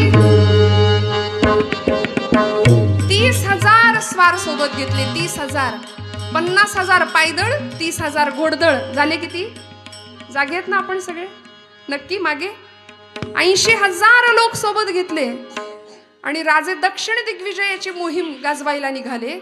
दक्षिण प्रांतामध्ये हसन अली कुतुबशहा नावाचा एक राजा राज्य करत होता. त्याला असं वाटलं शिवाजी जैसा खूंखार दुश्मन नाही है, आक्रमण करायला येत आहेत वाटतं, म्हणून कडेकोट बंदोबस्त. आणि मादण्ण पंत आणि आकण्ण पंत आपल्याकडचे सरदार त्यांच्याकडे चाकरीला होते. मी नेहमी सांगते आपल्या माणसांची मनगट आणि मेंदू बऱ्याचदा त्यांच्यासाठीच कष्ट झाले. फितुरीचा रोग आमच्या राष्ट्राला होता, त्याची फळं दुर्दैवानी आज आम्ही सुद्धा भोगतोय की काय असं म्हणावं असं वाटतं. मादण्ण पंतांनी सांगितलं हुजूर हुजूर शिवाजी का सैन्य आया है, शिवाजी की सेना आई है, शिवाजी जैसा खूंखार दुश्मन नहीं और शिवाजी जैसा दिलदार दोस्त भी नहीं है, ऐसा सुना है हमने.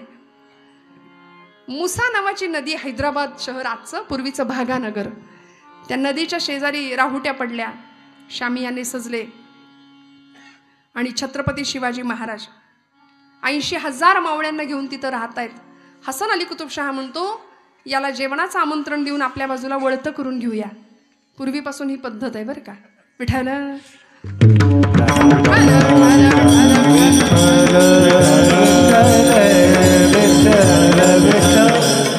फार स्पष्ट नाही बोलत, जाणकारांना कळतं, निवडणुका आल्या की नाही का. पूर्वीपासून ही पद्धत आहे. हसन अली कुतुबशहा म्हणाले आपल्याकडचं भोजन खायला घालू आणि आपल्या बाजूला वळतं करून घेऊ. आणि म्हणून निरोप पाठवला मादण्ण पंतांकडून, हुजूर बादशाह ने आपको खाने का न्योता दिया है, हुजूर आइए. शिवाजीराजे म्हणले 80,000 मर्द गड्यांना घेऊन आलोय, मी एकटा नाही आलो, माझ्याबरोबर एवढे मावळे आहेत, जमेल सगळ्यांना घालायला. चालेल म्हणाले, हरकत नाही. आणि महाराष्ट्राच्या आवडीचं काय हो ताट, मेनू कार्ड बघा आता. हा नक्की का तुमच्या डोक्यात दुसरं काही नाही ना. महाराष्ट्राच्या आवडीचं भरलेलं ताट पुरणपोळीचं. श्रीमंती आहे हो आमची श्रीमंती कोणी लक्षात घेत नाही. पूर्वीच्या जुन्या महिला वर्गाला आठवा, विचारा त्यांना काय त्रास होता. शेराचं पुरण आणि 4 बायांचं मरण असं म्हटलंय, आहे की नाही मावशी. रांधा वाडा उष्टी काढा, किती कष्ट हो, किती. आता सगळं आलंय, आता कपडे पिळावे सुद्धा लागत नाहीत, ऑटोमॅटिक, फुल्ली ऑटोमॅटिक सगळं आहे की नाही. पण इंग्रज जेव्हा भारतात आला की नाही पहिल्यांदा, तेव्हा त्याला प्रश्न पडला होता की ही पुरणपोळी भारतीयांनी बनवली कशी. म्हणाले ऊपर चमडा नीचे चमडा अंदर माल गया कैसा, असं म्हणायचं इंग्रज. की भारताला पुरणपोळी, महाराष्ट्रातल्या लोकांची पुरणपोळीची खासियत. म्हणाले हे पुरण शिरलं कसं, त्याला फार प्रश्न पडायचा. बादशाह म्हणाला ही पूर्णावरणाचा बेत करूया. म्हणाले केला पूर्णावरणाचा बेत, केला पूर्णावरणाचा बेत,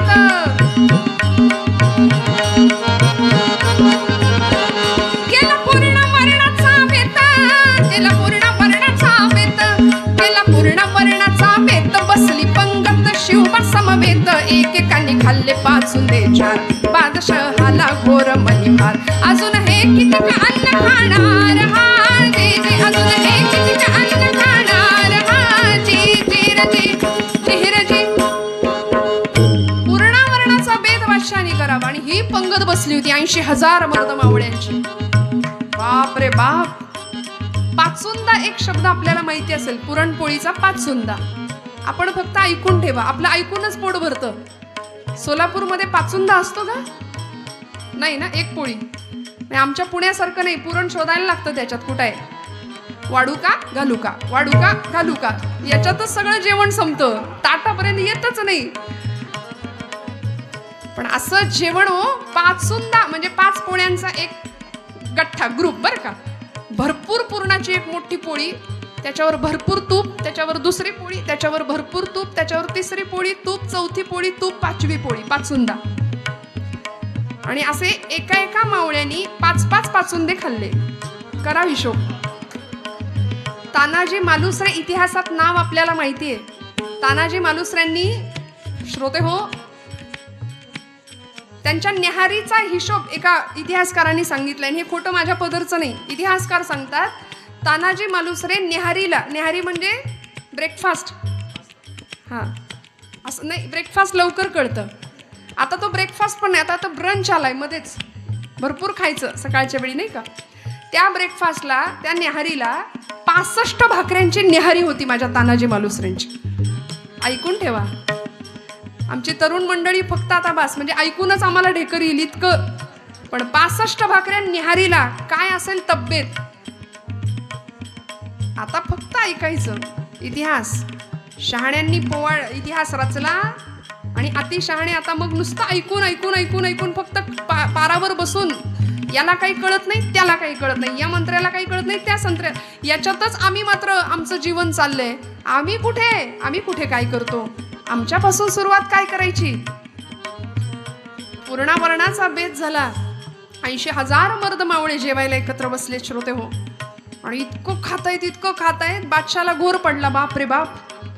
रघुनाथ पंत हणमंते नावाचे सरदार छत्रपतींसोबत होते आणि रघुनाथ पंतांना बादशाने विचारलं, बाप रे बाप पंत कितने खा रहे तेरे आदमी. रघुनाथ पंत म्हणाले, हाथी इतना खाते हैं और हाथी को मारने की ताकद रखते हैं म्हणले. आमची माणसं, आमची मावळेगडी, आमचे मर्द हत्ती एवढं खातात आणि हत्तीला मारण्याची ताकद ठेवतात. आणि एवढं ऐकलं आणि रघुनाथ पंतांच्या डोक्यात, त्या बादशाच्या डोक्यात एक किडा वळवळला. म्हणले, हत्तीला मारण्याची ताकद आहे, क्यों ना आजमाले. हातच्या काकणाला आरसा कशाला पाहिजे. म्हणून दौंडी पिटवली. उद्या सकाळी छत्रपती शिवाजीराजांचा एक माणूस आणि हसन अली कुतुबशहाचा एक हत्ती माजलेला, यांच्यामध्ये विषम युद्ध होणार. दौंडी पिटली सगळ्या भाग्यनगरामध्ये. पुन्हा सांगते, भागानगर म्हणजे पूर्वीचं भाग्यनगर आणि आताचं हैदराबाद. मुसा नावाची नदी आहे तिथे. त्या हैदराबाद मधली घटना आहे. छत्रपती गेले होते दक्षिण दिग्विजयाला.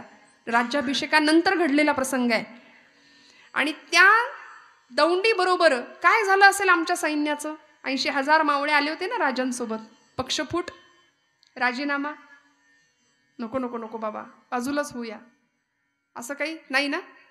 अहो, एकेकाचे मावळे शिवाजीराजांना भेटून सांगायला लागले, हुजूर राज अक्षी काय बी काळजी करू नका म्हणले. आपल्याकडे एक एक सिंहाचा छावा आहे. मरू तर देशापायी आणि जगू ते बी देशापायी. राज कशापायी काळजी करतायसा. छत्रपतींना काय अभिमान वाटावा आपल्या लेकरांचा, आपल्या मावळ्यांचा, आपल्या गड्यांचा.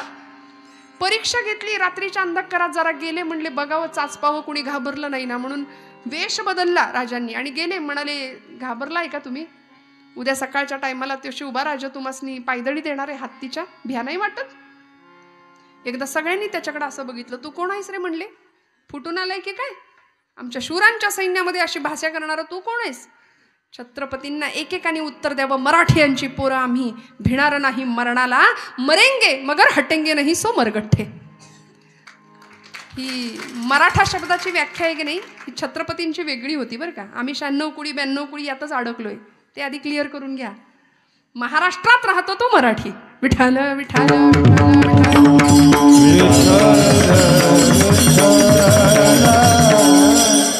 आणि या इतक्या सुंदर उदात्त हेतूनी प्रत्येकाचं शरीर मन जिंकलं. प्रत्येकाने राजांचं मन जिंकलं. भला मोठा स्टेडियम, तो पिंजरा उभारला होता. लोण्यात माती कालवली होती. लोण्यात रात्रभर हत्तीला दारू पाजली होती. का. मदमत्त व्हावा, उन्मत्त व्हावा आणि समोर जो कोणी शिवाजीराजांचा मावळा येईल त्याला पायदळी तुडवून छत्रपतींची इब्रत मातीत मिसळावी. हा हसन अली कुतुबशहाच्या अंतरीचा कुटील डाव होता. 13 फूट उंचीचा हत्ती निवडला आणि 3.5 टन वजन होतं बरं का त्याचं. म्हणजे किती क्विंटल. जाऊ दे, घरी जाऊन हिशोब करूया. एवढ्या वजनाचा हत्ती, भला मोठा तो 15 फूट उंचीचा पिंजरा. 20 माणसांनी लोखंडी दरवाजा लावून त्याला आतमध्ये घातला. गजराज आगे बडो रोंदो पैरो तले असं म्हणून 80,000 मर्द मावळे आले होते मिरवणुकीने.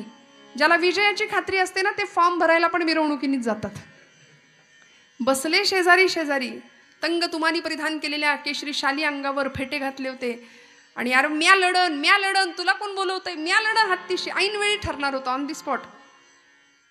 कुणाला आधी नव्हतं सांगितलं तू लढशील म्हणून. आणि इकडे हसन अली कुतुबशहाचं 60,000 सैन्य, हिंदुस्थान पाकिस्तान जणू काही दोन असे पक्ष. आणि त्या 60,000 सैन्यांमध्ये चर्चा चालली आहे की बे तेरे को क्या लगता है हाथी मरेगा या इंसान मरेगा. तो दुसरा म्हणला आपण को क्या करे, अपने को क्या करना है, कोई भी मरे, हाथी मरे या इंसान मरे. चित्रासारखं सगळं स्टेडियम स्तब्ध होतं. 80,000 मर्द मावळ्यांमध्ये नजर फिरत होती. 2 सिंहासनं तिथं होती बरं का. एक होतं हिरव्या किरमिजी रंगाचं मखमली सिंहासन आणि एक होतं दाट केशरी रंगाचं रेशमी सिंहासन. गुर्जबारदार लांब दाढी कुरवळत उभा आहे, त्याचा हातात सोन्याचा दंड घेतलाय आणि बादशाच्या आगमनाची वर्दी दिली. होशियार हसरत जिने सुभानी मुजफ्फर उल उमानी मशमुले मैदान रबियो शान शान बहादुर इफ्तिकार उद्दौला शान दौलत हुकूमत पनाह आस्ते कदम नतमर कदम वगैरे वगैरे वगैरे. तो काहीतरी बडबडला. तो बादशाह आला तिकडून. बादशाह बसला आपल्या सिंहासनावर आणि आपल्या रघुनाथ पंतांनी अक्कडबाज मिशीचा फक्कडबाज एक मावळा होता त्याच्याकडे असं नुसतं नजरेने बघितलं आणि म्हणले तो इतका बोंबललाय, तुझा आवाज याच्या खाली येता कामा नाही. त्याने असा मिशीवर पीळ दिला, हातात सोन्याचा दंड घेतला आणि तो म्हणाला ते काय पाप्याचं पितर बोंबलणारे. म्हणला माझा आवाज लई तगडा आहे, अक्षी काळजी करू नका, राजा कुठपर्यंत आले तेवढं सांगा. राजांना निरोप गेला, पेहराव चढवला, अंगरखा घातला, अंगरखाच्या आत जॅकेट घातलं, चिलखत आवरण केलं, मंदिर लावला डोक्याला, मोत्यांचा चौकडा, शिवगंध रेखाटलं, केशरी पाण्याचा शिडकावा अंगावर केला. जगदंब उदय असतो. 64 कवड्यांची देवीची भवानीची माळ गळ्यात घालत होते राजे. आईचा भुत्या होऊन हातात पोत घेऊन नाचत होते. सामर्थ्य आहे चळवळीचे, जो जो करील तयाचे, पण तेथे भगवंताचे अधिष्ठान पाहिजे. आधी अधिष्ठान म्हणून तुळजापूरची तुळजाभवानी आणि छत्रपतींचा आराध्य दैवत शंभू महादेव हे 2 दैवत होती. तुकोबरायांसारखा समर्थ रामदास स्वामींसारखे सार्थ समर्थ गुरु लाभले होते, त्याशिवाय आयुष्यात यश नाही, लक्षात घ्या. आणि राजांनी पेहराव केला, निघाले. त्या मर्द मावळ्याला कळालं राजे येत आहेत. त्यांनी दंड हातामध्ये घेतला आणि संस्कृतामध्ये राजांच्या आगमनाची वर्दी दिली. सावधान प्रौढ प्रताप पुरंदर श्री श्री श्री क्षत्रिय कुलावतांस मुघल दल संहारक महाराष्ट्र भूषण छत्रपती शिवाजी महाराज. आणि वळवाचा पाऊस पडावा तशा सगळ्या स्टेडियम मधून टाळ्यांचा हा पाऊस पडला. हो राजे आले, एक एक एक एक दमदार पाऊल टाकत सिंहासनावर बसले. आणि ते हसन अली कुतुबशहाचं सैन्य म्हणलं अरे बाप रे बाप, आपण तो अपने राजा को बादशाह समजते थे मगर वो जोकर निकला इसके सामने. राजे येऊन बसले आणि मादंडा पंतांची नजर फिरायला लागली. निवडायचंय कुणाला तरी एकाला. कुणी घाबरलं नाही. फोटोत कसे आपण मानवर करतो ग्रुप फोटोत, तसा प्रत्येक जण असा बसला होता. मी मी मी मला मला बोलव मला बोलव. काय झालं असेल हो. आणि अशा प्रसंगामध्ये अचानक नजर गेली मादंडा पंतांची. खूण केली 3 आणि 2. एकदम कोवळं पोरग दिसलं, कारण ह्या बलदंड तब्येती सगळ्यांच्या. निवडलं एकदम बारकं पोरग, 22 वर्षाचं, 50 किलोच्या आसपास वजन असेल, फार नव्हतं. अगदी कोवळा तरुण वय. आणि त्या पोराला सांगितलं 3 आणि 2 असं खूण केली. क्रमांक 3 आणि 2, तिसऱ्या ओळीतला 2 नंबरचा स्वयंसेवक. त्यांनी जे नजर भिडवली तो म्हणला मी तयार आहे. तयार होऊन मैदानामध्ये आला. फेटा सोडून दिला, शाल टाकून दिली, तयार होऊन मैदानामध्ये आला. आणि रघुनाथ पंत म्हणाले अरे अरे अरे काय भुललासी वरलिया रंगा. याची कमजोर देहयष्टी यांनी पाहिली आणि फसले म्हणाले, फसले. तो जो तयार होऊन आला होता ना, लोखंडाचा दरवाजा उघडला गेला. त्याला आज जायची सूचना झाली. राजांना त्यांनी तिथनच मुजरा केला. राजा राजा जय भवानी, जय शंभू महादेव, जय भवानी राजा जय भवानी. राजा त्यांनी आतमध्ये जसा प्रवेश केला, दरवाजा बंद झाला. राजांनी अभय मुद्रा दिली. यशनमस्तु विजयी भव विजयी भव. कोण होता होतो? आपल्या प्रतापगडच्या पायथ्याशी भुतोंडे नावाचं गाव आहे. त्या गावचं 22 वर्षाचं पोरग राजांच्या सैन्यामध्ये नुकतंच दाखल झालं होतं. येसाजी कंक त्याचं नाव. असा सुंदर गोटीबाज शरीराचा तरुण होता. काय लढावं, काय पराक्रम करावा. 22वं वर्ष. आता आमच्याकडे बघा, हे सुचत नाही, ते झेपत नाही, हे जमत नाही, ते जमत नाही. इतका नकार असतो. मी म्हणते निगेटिव्ह ज्यांच्याकडे एनर्जी आहे ना त्यांच्यापासून 2 फूट लांब राहायचं. कोरोनात कसं आपण डिस्टन्स मेंटेन करत होतो. नकार ज्यांच्या आयुष्यात भरलाय ना त्यांच्यापासून लांब राहायचं. कारण अशी मंडळी फार घातक असतात. आपल्यातली असलेली ऊर्जा खाऊन टाकायचं काम करतात ते. विठ्ठल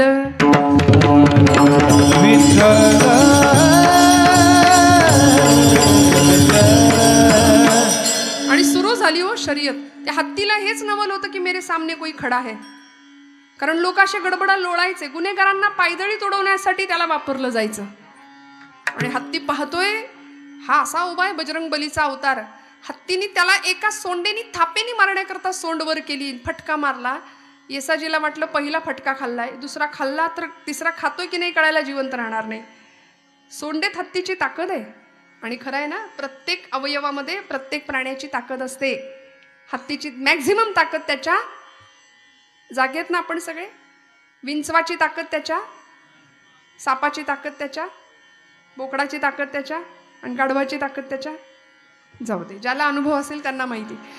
जे हत्तीने सोंड वरती गेली येसाजीला फटका मारायला, येसाजीने समशेर हातात घेतली, उलटा वार केला, सोंड खाली आली आणि उलटा वार केला. खाडकन वार कारीगर झाला. हत्तीची कितीतरी वजनाची सोंड खाली पडली, रक्ताची चिळकांडी आणि हे रक्त चिखल झाला. हो रक्ताचा चिखल झाला. पाय घसरायला लागला.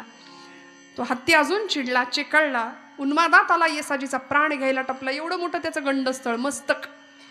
तो असा येसाजीला दाबायला पुढे पुढे पुढे पुढे. एवढे मोठे सुळे त्याच्या 2.5 फूट लांबीचे. येसाजी मागे मागे मागे, हत्ती पुढे पुढे पुढे. सगळ्या पिंजरा धडधड धडधड धडधड धडधड करायला लागला. धडक बसत होती पिंजऱ्याला.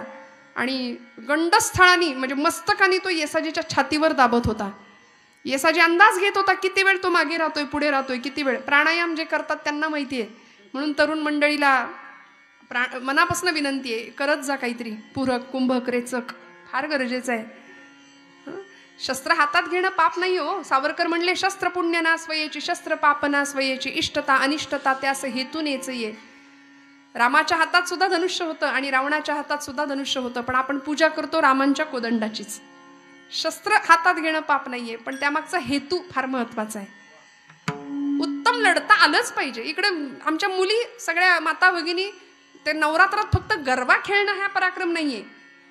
तलवारबाजी, रायफल शूटिंग, उत्तम कराटे, उत्तम जुडो आलंच पाहिजे. स्वसंरक्षण त्याशिवाय काहीच उपयोग नाही. महिषासूर मर्दिनी 9 दिवस महिषासुराला रक्ताने माखलेली होती. 9 दिवस नवरात्र फक्त लढत होती. तिला रंगाच्या साड्या नेसायला वेळ नव्हता. कुठल्याही धर्मशास्त्रात, कुठल्याही ग्रंथात, कुठल्याही पुराणात असं लिहिलेलं नाहीये की अमुक दिवशी देवीने अमुक रंगाची साडी नेसली होती. कुणी व्हॉट्सअपला फिरवलंय मला माहिती नाही. पण हे फार भयानक आहे तुमच्या माझ्यासाठी. सावध होऊया. आपल्या लेकींना स्वसंरक्षणाचे धडे नवरात्रीच्या दिवसात देऊया. त्या निमित्ताने तलवारबाजी, लाठीकाठी प्रशिक्षण देऊया. उत्तम, जितकं उत्तम देता येईल तेवढं देऊया. आणि आज काळाची ती गरज आहे. महिला वर्गांना मी हात जोडून आपल्याला विनंती करते, अजिबात वाईट वाटून घेऊ नका की हे काहीतरी वेगळं आहे का. नाही, ह्या सगळ्याची आज गरज आहे. येसाजीनी आतमध्ये प्रवेश करावा. हत्तीनी पूरक कुंभक केलं. भरपूर श्वास रोखून धरला येसाजीने. आणि हत्तीने त्याला मारण्याकरता पुढे मागे करता करता एक तसूभर मागे सरकला. अंदाज घेतला तसा यांनी सगळा साठवलेला सगळा श्वास म्हणजे प्राण सोडला. सरकन येसाजी खाली घसरला आणि हत्तीची धडक बसली पिंजऱ्याला. सगळा धडधड धडधड धडधड धडधड धडधड पिंजरा तुटतो की काय अशी अवस्था. आणि या प्रसंगामध्ये आता हत्ती चेकाळला होता, चिडला होता. सगळं स्टेडियम असं चित्रासारखं स्तब्ध होतं. हत्तीचा पाय येसाजीच्या अंगावर पडला. पाय घसरला येसाजीचा गाल्यामध्ये, खाली कोसळला. हत्तीचा पाय येसाजीच्या अंगावर इंचांनी ते पोरग गाल्यात दाबायला लागला हत्ती. छत्रपतींनी रघुनाथ पंतांकडे असं बघितलं. पंत शब्द देऊन बसलात. मराठ्यांची पोरं हकनाक मरण्याकरता शिवसैनिक होतात का. उद्या याच्या आईने किंवा बायकोनं मला जर प्रश्न विचारला, महाराज माझा पोरग कुठं आहे, महाराज माझा धनी कुठं आहे, तर काय उत्तर देऊ, काय उत्तर देऊ, काय करावं. आणि अशा वेळी मराठ्यांचं दैवत असलेले छत्रपती शिवबाराजे आई जगदंबेकडे अवतान घालत होते. आई माझ्या बाळाला वाचव, आई माझ्या बाळाला सांभाळ. माऊलींनी सुद्धा भगवंताकडं असंच मागणं मागावं की असं चैतन्य त्याच्या हृदयामध्ये प्रेरित कर. चित्त चैतन्य चोरून नेले, चित्ताला मिळणारी चैतन्याची अनुभूती तू त्याच्या अंतःकरणात निर्माण कर. तुकोबराय ज्ञानोबराय सांगतात अभंगाच्या शेवटच्या वापर कुमदेवी व विठ्ठले हो. वापर कुमदेवी वरू विठ्ठले हो. वापर कुमदेवी वरू विठ्ठले हो. वापर कुमदेवी वरू विठ्ठले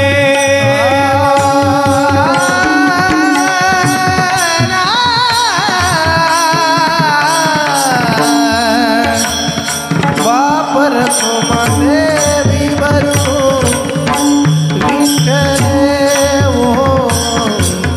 वापर कुमदेवी वरू विठ्ठले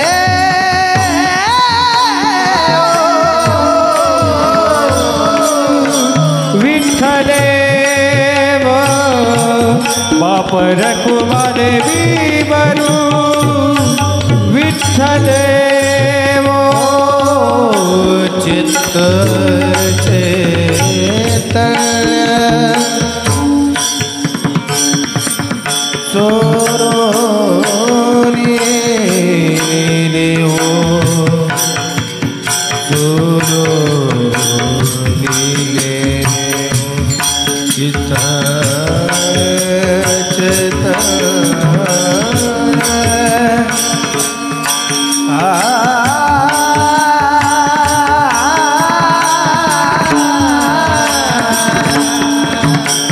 चित्त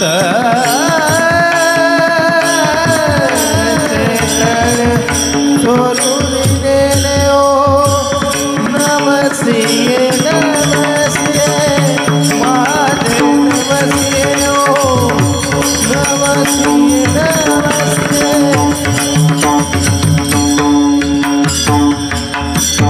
चित्त चैतन्य चोरुनिले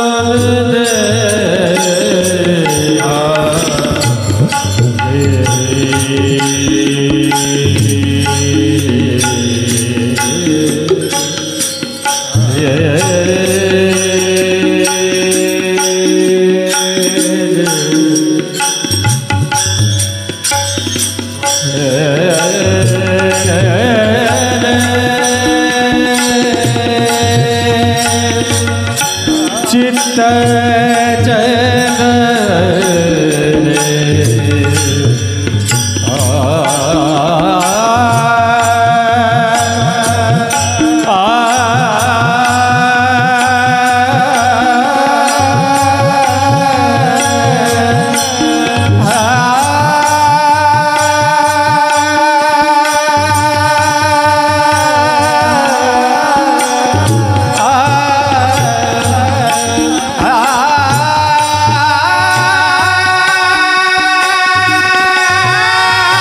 चित्त चैतन्य चोरुनिले.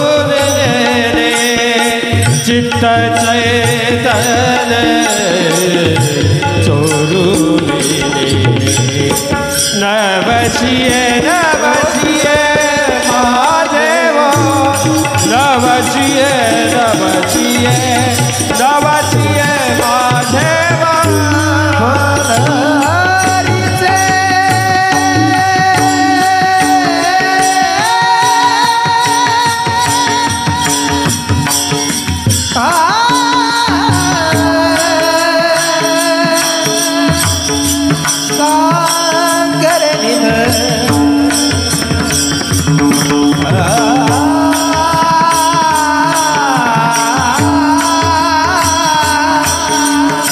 आ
चैतन्य चोरून नेले. नवसिये नवसिये माझे नवसिये पंढरीचे दैवते.